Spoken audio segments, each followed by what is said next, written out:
নমস্কার বন্ধুরা, আজকে রান্না করব অন্দের মাছের ডিম ভাজা। এদিকে অন্দের মাছের ডিম নিয়ে এনেছি, ধুয়ে পরিষ্কার করে নিয়েছি। এদিকে শিং বেগুন 3টা কেটে নিয়েছি। এদিকে 2টা আলু কুচি কুচি করে নিয়েছি। এদিকে 4টা পেঁয়াজ, ছোটো পেঁয়াজ কুচি করে নিয়েছি। এদিকে কড়াইয়ে বসিয়ে দিয়েছি, বসে তেল দিয়ে দিয়েছি। তেল গরম হয়ে গেছে, দিয়ে দিয়েছি আলু, দিয়ে দিয়েছি হলুদ গুঁড়া, দিয়েছি স্বাদ মতো লবণ, দিয়ে কত লাড়া দিয়ে দিতেছি যাতে হলুদ লবণটাতে ভালো করে লাগে। এদিকে আলু ভাজা হয়ে গেছে, নামায় নেব।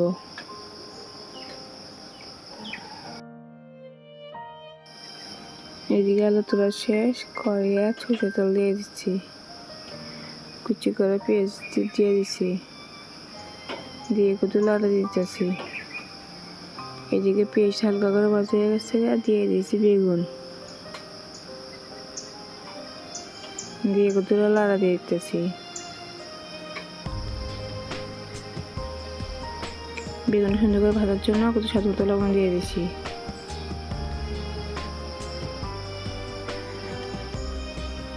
দিয়ে দিছি হলুদ, দিয়ে লাড়া দিয়ে দিতেছি।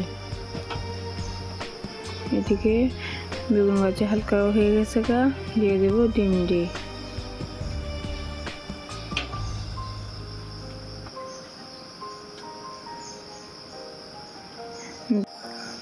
মাছের রানি দিয়ে কদর কেটে দিতেছি। এদিকে ভাজতে ভাজতে ভাঙা হয়ে যাবে। দিয়ে দিচ্ছি হলুদ, লবণ দিয়ে দিচ্ছি, দিয়ে কত লাড়া দিয়ে দিতেছি।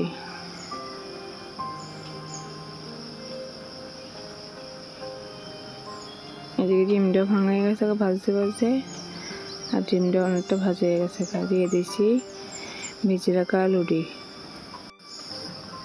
দিয়ে গুলো দিয়ে দিতেছি।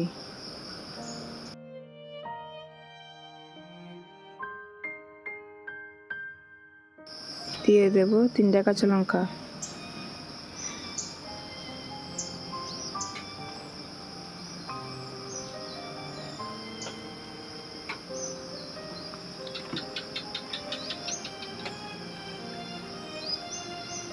এদিকে কাঁচা লঙ্কা চিনারে মশলা দিয়ে কেটে দিতেছি।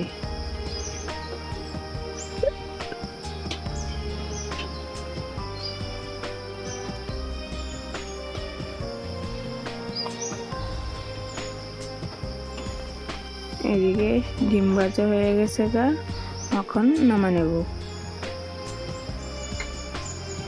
অন্দের মাছের ডিম ভাজা কেমন হয়েছে অবশ্যই কমেন্ট করে জানাবেন।